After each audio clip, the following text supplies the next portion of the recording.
The most legendary Marine has finally arrived, and he has unleashed one of the most powerful attacks ever seen in the series. Garp the hero is actually serious, and I was not expecting this, because usually we don't get to see these kind of global events actually playing out. They usually just happen over there, somewhere off screen. But not only that, we have new characters with new devil fruits, old characters also with new devil fruits, and even old characters with old devil fruits. And for a chapter that consists of almost exclusively action, there was a ton of information dropped as well, specifically in regards to a certain sword. But let's begin with why any of this is actually happening in the first place. Because that's all due to our boy Koby, who right now has his own personal impel down and Marineford arcs playing out simultaneously. It's actually quite fun to see him following Luffy's footsteps, but on the other side of the field. And also, we get his official bounty. Koby is a very luxurious 5-star boy, primarily due to his hero title, although apparently captains would usually go for a measly 1-star. And even that's interesting because we now know that each star corresponds roughly to 100 million berries, meaning that Marine captains in this economy would be considered almost as valuable as the supernova when they arrived on Sabadi. It reminds me a lot of when Doflamingo put the 5-star bounty on Usopp during Dressrosa, and I think for very good reason. Because not only were the rewards worth exactly the same amount, but even in our current system, Usopp is worth 500 million berries, which is the exact same value as Koby. And I know it's just this one, but I am really into this Marine bounty idea. I like that Marines can now interact with pirates on the same plane. Along with Koby, there are a ton of prisoners from a wide variety of races. Amongst this group, we see a long arm, a snake neck, and what I think is a mink. They're not just prisoners, of course. They're actually slaves intended to be sold, which is a bit of a dick move even for pirates. Doflamingo was really the only pirate who took advantage of slavery, and that can be explained with his world noble heritage. But by and large, it seems to be one of those things that is a bridge too far for even the worst of all of the pirates we know of, like say Yokkaidos. So Blackbeard being willing to cross that line puts him on a whole new level of sinister. But all of these slaves seem to know Koby, and I think there's a good reason for that, because this chapter implies that the famous Rocky Port may actually be a location on Hachinosu. And Koby became a hero by protecting civilians during that incident, so I wonder if these prisoners may be some of them, but also I do question why anyone would care about the citizens of Hachinosu, considering that it was under the control of Ochoku. And by care, I mean from the perspective of the world government publishing news about heroes and stuff. Why would they care that Koby protected civilians in a pirate-controlled territory? I don't know, I mean, the Rocky Port incident continues to be almost like frustratingly drip-fed to us. But Perona makes a surprise appearance in this chapter, requesting that Koby free Gecko Moria, which Koby proceeds to not do. Now, I will say that Gecko Moria, he impressed me during this chapter. He wasn't even in it, but he impressed me regardless, because I did not expect him to decline Blackbeard's offer. So it's cool to know that he stuck to whatever guns it is that he has left. So I shall reward him with a very rare and unusual nod of respect. The part of the chapter with the most intrigue was definitely the Blackbeard flashback. And may I just say that Blackbeard, he is a phenomenal interior designer. As much as I wanted to be absorbed in what he was saying and all of the things that were going on, I was just far too busy admiring Blackbeard's pirate den. So many bold design choices like palm trees, the plants, massive torches, lavish curtains, steel chains, dangling lanterns, and an understated yet essential coffee table. These elements have no right to work together as well as they do. And I love that Blackbeard insists on having plants in his rooms because that is the same thing I do. I think that every room is just completely lifeless and stagnant without a plant. However, what I found incredibly what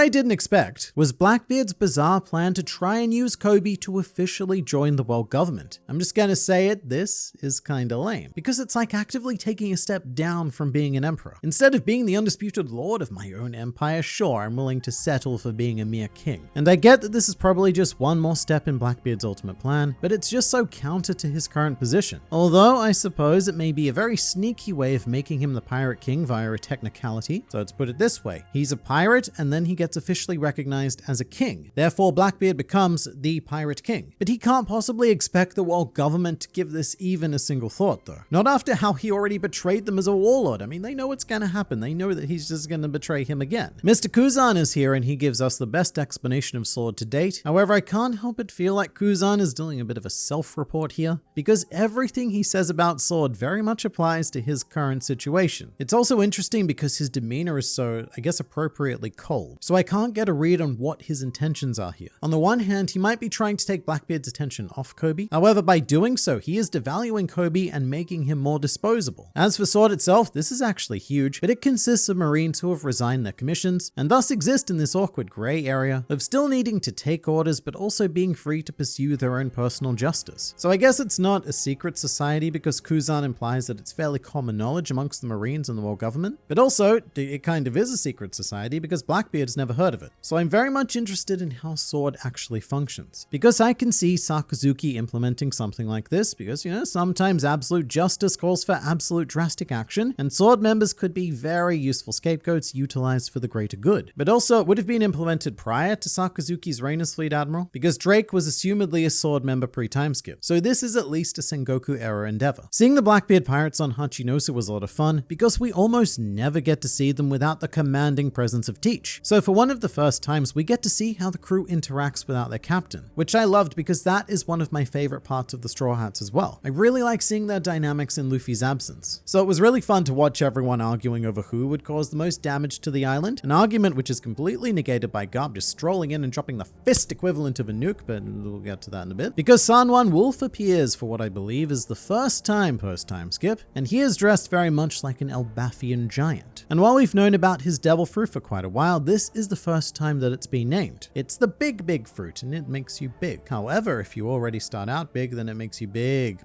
I have to say, Vasco Shot is quite a fascinating devil fruit, which looks like it allows him to conjure and manipulate alcohol. Also, I believe he's just started watching JoJo's Bizarre Adventure because he has a new star tattoo on his face, which we haven't caught up until now, because his other appearances post-time skip all involve his thick phallic nose covering that specific area of his head. He also appears to be so drunk that it gives the illusion that he's using armament haki on his nose. Avalo Pizarro was amazing. I love his devil fruit, even if it is just a different brand of what Pika was able to do. But what I really love about it is that he used the fruit to make Hachinosu itself talk. That skull did not have a mouth before now. So this is just Pizarro messing around and making the island talk like a South Park Canadian. And you know what? I legitimately would not be surprised if the only reason why this devil fruit exists is because Oda wanted to draw the giant talking skull island, because that's what he does. He thinks of something he wants to draw and then just jams it into the story. But with this, we should be able to narrow down who is at Egghead Island currently, because on Hachinosu we have Shiryu, Pizarro, Vasco Shot, and Sanwan Wolf. I was about to use two hands to do Sanwan Wolf, I think, because he's so big. But then on Winter Island we have Teach, Doc Q, Van Olga, and Jesus Burgess, which leaves us with Katarina Devon, Lafitte, and Kuzan unaccounted for. Although the problem with Devon is that she could be anyone, anywhere, at any time, like say one of the slaves in Koby's group, etc. I think the more interesting new abilities definitely come from a sword invasion force though. Prince Gru in particular has a really fun fruit that allows him to create clay golems, which reminds me a lot of Cracker's biscuit fruit in that he's able to puppeteer these very convincing creatures. Or actually, because they're golems, they may actually be living creatures, because they do appear to be capable of speaking and thinking for themselves to some limited degree. Oh, and also Gru gave me some Doflamingo vibes in that panel where he's got the little clay version of himself just like puppeteering. We also have some focus on Kuchaku, a character that we did see at the G14 base, but not one that was named. However, she has quite the heritage, being the granddaughter of the famed Suru. And like Suru, Kuchaku also has the name of a bird. Kuchaku means peacock. And her fruit is, well, the fruit is, it's something.